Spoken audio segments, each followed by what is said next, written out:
Hello, hello, hello. Welcome back to Apple Makes. And this is Yarn Time episode 11, which I don't know, it feels auspicious to me or something like that. Anyways, welcome back. It is May, actually late May, which is crazy. I was just thinking about that today, that almost half of the year is almost over. Like, what? How does that happen? But anyways, it is really verging into late spring, early summer, as you can tell by what I'm wearing. It's actually really hot today, and it's going to be hot for the next few days. So we're kind of in, yes, this like weird, like temperature up, temperature down, transitional period. And so obviously, like what I'm going to be knitting is going to be reflecting that. So I want to talk about, just some updates on anything I finished, any whips that I'm working on. I will say today will probably be like a little bit of a shorter episode because I have been really busy lately actually with apartment hunting. I'm trying to find a new place for me and my boyfriend to move into. And it's kind of been crazy. If any of you live in New York City, you know what I'm talking about. But hopefully that'll all be like done and dusted soon, and I can get back into some warm weather knitting. So yeah, let's get into it. I will start off. I have one finished object today and then one like active whip, and then I wanted to talk about plans and hopefully get some of y'all's input. As you can tell by the title, you can help me pick what exactly is the summer tank knitting pattern that I'm going to be working on. So stay tuned for that. But yeah, let's get into finished object. All right, so finished object. I am not going to be wearing it. I was considering it earlier, but it's just like way too hot in here. And I don't really want to crank up the AC too high yet. But it is my cloud blouse. Trying to get into the frame as usual. My cloud blouse by Petite Knit. Is a little bit wrinkly because I have it folded away. But I finished this about like a week or two ago. It took me about a month in total to complete it from when I cast it on to when I was able to get it on the blocking mat, which is approximately as fast as I personally can finish a sweater, considering, like working full time and having a dog and then this and that and the other. So yeah, I think this is overall a pretty speedy knit. And I would really recommend it for those of you looking for kind of like a simple, but maybe like just with a little bit of like a nice touch knitting pattern, because it is honestly really easy. It has a little bit of short rows, but other than that, it's really pretty basic concepts. And you have like this really cute rolled edge on all the hems. Actually, I will put it on just so you can see how it fits because I feel like I'm not showing it off correctly. So give me one sec. Okay, I am wearing it, and yes, it is pretty warm. But I will say, I do think this is a really nice spring piece. Like I said, it is really hot right now, but over the weekend, it's gonna cool back down. And so, it's gonna be like 60s, 50s. And so this is gonna be like really nice to just throw on. I knit this with two strands. One is the holst garn Lucia, which is their version of like a Surrey alpaca lace, and it has some merino and some yak in it. So that is actually quite a warm fiber, I would say, for this pattern. And I maybe wouldn't use it again if I were to knit this again, want like a fluffy kind of aspect to it. And then the other strand is also holst garn, but just their super soft, which is just their wool fingering. But I really, really like the color, and I do think the drape is really nice. So just kind of show off that. Again, excuse the wrinkles. But yeah, I think it just looks really nice and easy. Again, with like the nice little hem details and everything. And it is just like a pretty customizable pattern as well in terms of, you can choose kind of what edges you want and how cropped you want it. I made mine not on purpose, really, but I made mine a little bit cropped because I was measuring from the back neck a little bit wrong. So instead of, I think it's supposed to be like 52 centimeters, mine's a little bit more like 50 centimeters, but it hits me right at the hip, and I think it does add to this sort of like easy breezy feel of the sweater. And then the other modification that I did make on purpose was I was a little worried just based on the measurements in the schematic that the sleeves might be a little bit narrow for what I wanted. So I made the overall sweater in a size small, but I did alter the sleeves to be more of like a size large. So basically I knit the front yoke just like a little bit longer so that the you can see the pearl detail of the shoulder just sits like a little bit farther back, which is my preference.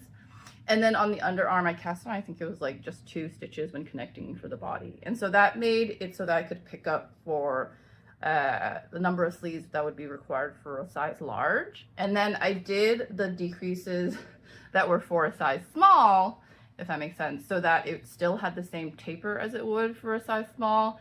And so my cuff also just ended up being a little bit wider.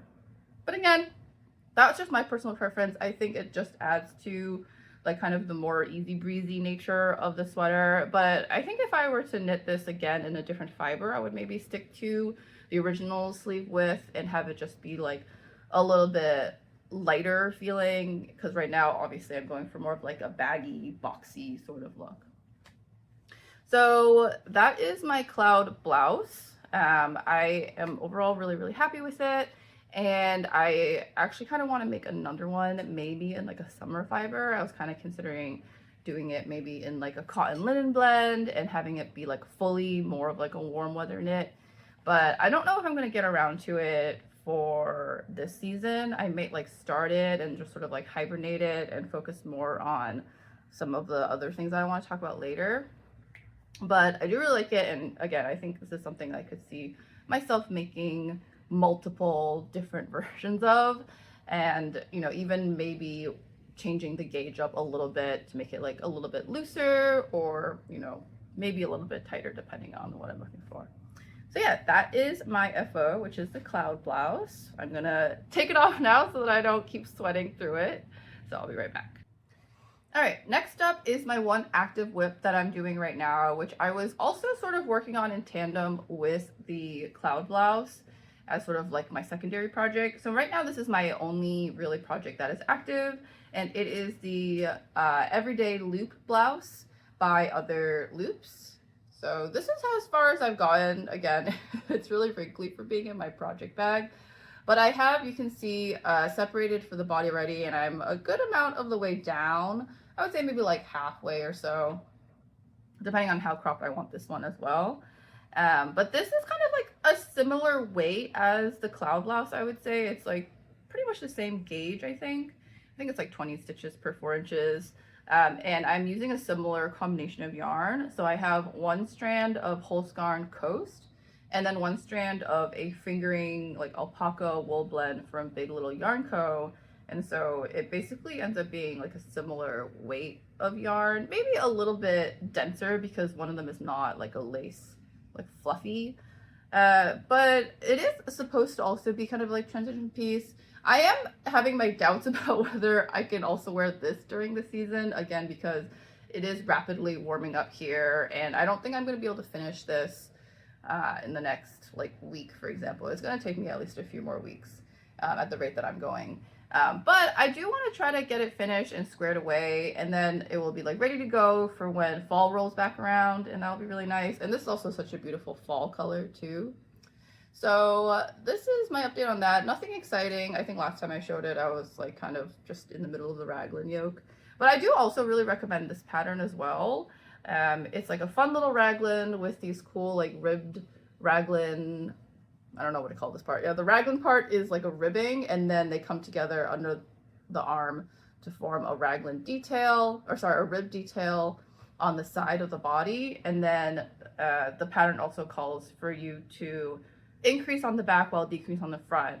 So I don't know if you can really see so much right now, but the idea is that the ribbing will slowly migrate towards the front of the body and create like a nice, interesting, like slanted detail on the side.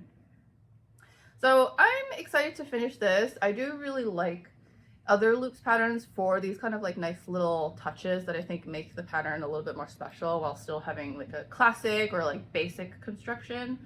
So I do recommend this, and I, again, hopefully I get this done, maybe depending on, you know, who knows with northeast weather. Maybe I'll get a wear or two out of it before it gets way too hot, but I'm not banking on it.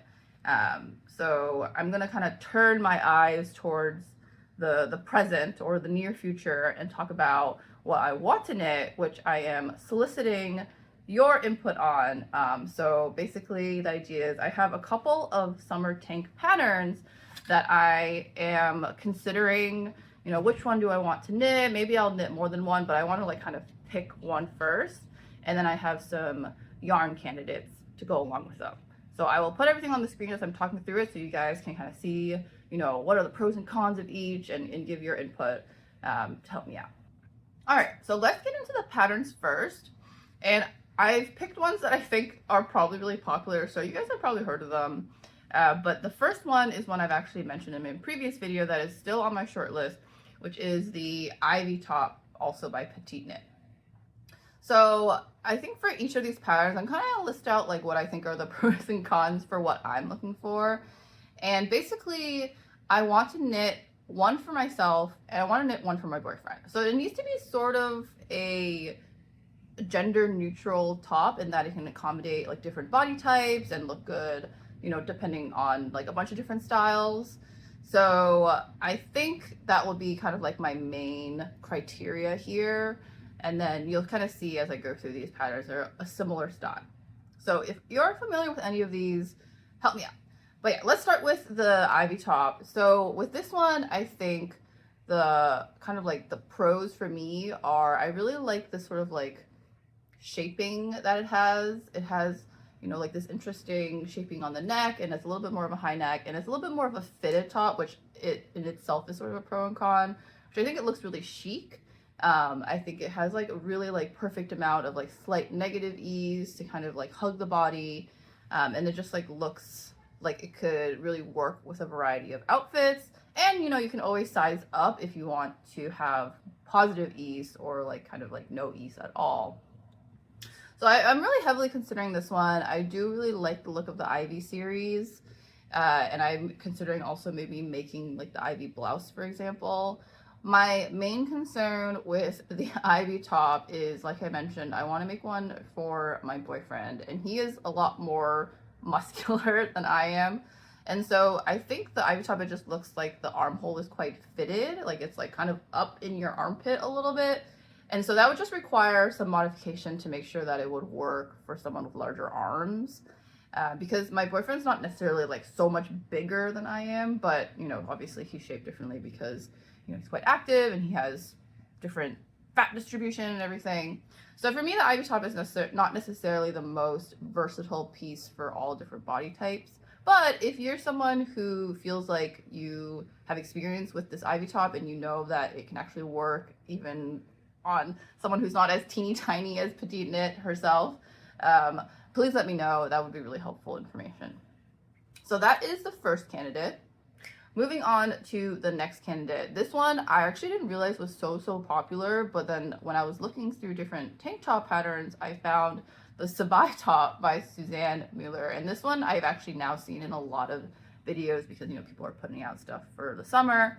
And I actually do really like the Sabai top, and specifically the version that doesn't have the ribbed edging. I think just like looks like so easy breezy, like it just slaps together, and that's kind of like the vibe that I am attracted to for this particular pattern. Although I think having the option to add your own edge is kind of nice. Like you don't have to necessarily do the exact same ribbed edge. You could do a slightly different one if you wanted to. So there is customizability there. So I think for the pros here, it's definitely like a looser, like breezier top, so I think that there's a lot more room for different fits.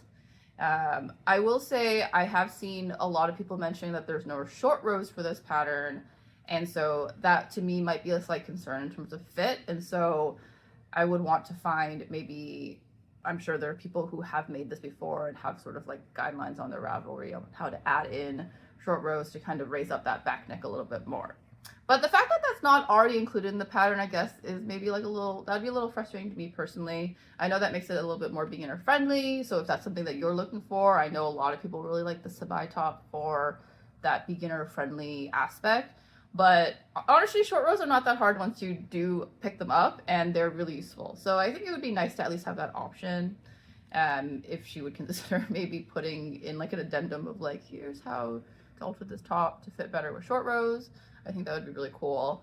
But I think my attraction to this pattern is it just doesn't use up a lot of yarn. So that would be really great, especially for some of the more expensive yarn options that I'm considering, is to be more cost effective there. Because that's kind of also the appeal of making like a little sleeveless top, is that it doesn't take up a lot of yarn compared to a sweater, right? So that is my second option. Now the third option is actually, I think, really similar to the Sabai top. So I'm putting this on here because I know that this designer is really popular. I'm kind of curious if anyone knows just how different these two options really are. So the third option is camisole number 10 by My Favorite Things Knitwear. So you can kind of see between this and the Sabai top, so I'll quickly do a comparison here. To me, they look really similar in construction, especially like the little strap shoulder, I think looks really similar. I haven't obviously looked at the pattern yet because I haven't bought any of these. But if for anyone who has maybe experience with these two and can speak to that, I would be super curious to know if they are actually that different, because just based on my quick scroll through the projects on camisole number 10, I don't think it has short rows either. So I would say in terms of consideration, the Sabai top and camisole number 10 are pretty similar to me. I think it would maybe just come down to doing a little bit more research on like which one has a more flattering fit. But at first glance, very similar. So those are my 3 pattern options. If you have anything kind of along those veins of kind of just like a simple, easy breezy top, sleeveless top, that would be great for being knit in like a summer fiber, please, please, please drop a comment down below and let me know what you think would be a good alternative. I will still be doing my research, but those are sort of my 3 shortlisted ones right now. So let's move on to what yarns I'm considering. So in terms of yarn, obviously we want to go for a summer blend, right? So cotton, linen, a blend of both, maybe some silk. I think that would all be really cool. So I'm going to throw up my different options, and then also I will show the color that I'm considering so that you guys can kind of see like, you know, what are the different vibes I might be going for. Because also, depending on the type of yarn, they don't necessarily all have the same exact colorways, duh. So I usually try to pick just like out of what's available, what I think looks nice. And so it's never going to be like a 1-to-1 sort of comparison either. So let's start off with one that I've been eyeing for a while, which is Cascade Hampton. So this is a DK, or I believe it's maybe like a light DK, even a sport weight yarn, and it is a cotton linen blend. And I really like the colors in this one. I think that's kind of what drew me to it, looking at the pictures online. And so the one that I'm looking at is sort of this like dusty yellow color. I think this would look really, really cute also in the cloud blouse that I was mentioning earlier, making that like kind of like a summer version. But in a tank top, I think it would be really nice as well. And they have a lot of other sort of similar heathered colors. I was also looking at this like light green, which I think was really nice. So that's sort of like my first option. I think my hesitation with the Cascade Hampton for a tank top is that if it's not a light enough DK, it could still end up feeling a little heavy. I know a lot of these tank top patterns call for sort of like a DK to even like a light worsted gauge, but I just feel like that is going to result in a bit of a thick fabric that is maybe contrary to what I would want in a tank top. And so I would be looking to hopefully knit this pattern up with at least a light DK to a sport, maybe even a fingering depending, and just let it be a little bit more airy and a little bit gappy. And that can kind of be more appropriate to the weather that that type of garment is supposed to be worn in, if that makes sense. So that's my first option. The second option is one that I also mentioned in my previous video, but it is a Noro Sonata. This one I'm a little hesitant on because it's not the easiest to find Noro, so I would probably want to go check this out in person if possible, but there's definitely at least one yarn shop here in New York that I know carries at least some colorways of this. So I think that would be a good chance for me to go check it out. I have been considering different colorways, like kind of along this more like taupey, beigey kind of vibe, which I think would look nice with the variation that comes with these Noro yarns.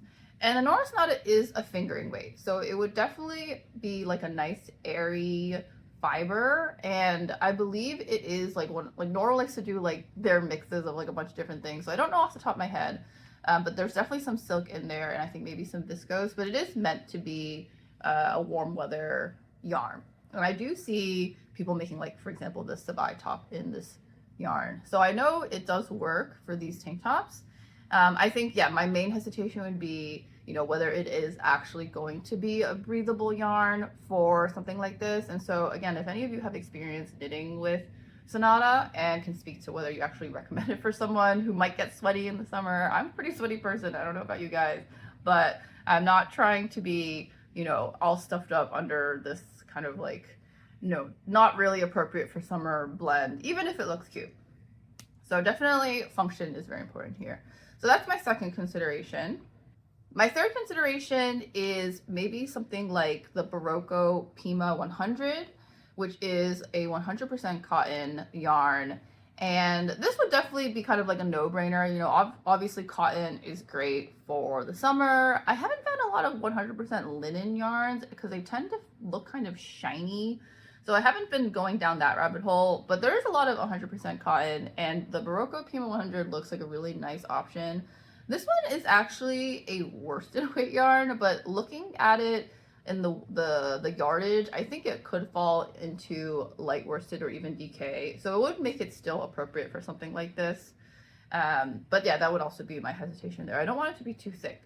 But cotton is something that I haven't knit with in a really long time. Actually, when I first started crocheting and knitting, I did a lot of cotton and actually have like a huge cotton stash that I actually need to get rid of back at my parents' house. But I think it'd be nice to go back to cotton, pick maybe, yeah, like a nicer one from Berroco and see how that feels knitting with that. And I do really like this kind of browny rye color that this Pima 100 comes in. And I think that would look really chic in a tank top. And you know me, I just love brown. So that is another option. But I don't really have a lot of hesitation with the 100% con pick. I think it's kind of like the safe choice. But if you guys have any recommendations of like actually like a linen blend is just like really, really worth it, please let me know, and I will take it into account for deciding my yarn choice. All right, so that is pretty much it. Again, if you have any suggestions based on the different patterns and yarns that I've presented, please help me decide what my next summer tank project should be. It'll actually kind of be like my first summer tank top project. I've historically not done a lot of knitting in the summer because it just feels like such a sweaty endeavor to be knitting with a bunch of yarn in my lap. But I do really want to try out some proper summer knits and use, lightweight, cool fibers that would actually be fun to knit up and wear in the summer. And so any encouraging words of advice along those lines would also be very appreciated, with the hopes that I can kind of continue my knitting hobby throughout the warmer months and, just continue improving my skills and improving my output, I guess is one way to see it. But yeah, that is pretty much it for me today. If you guys are working on any summery knits and want to share your inspo, then that would also be really awesome. But other than that, I will be back in about another month with hopefully some more updates. And I hope you all have a wonderful day, and I'll see you next time. Bye-bye.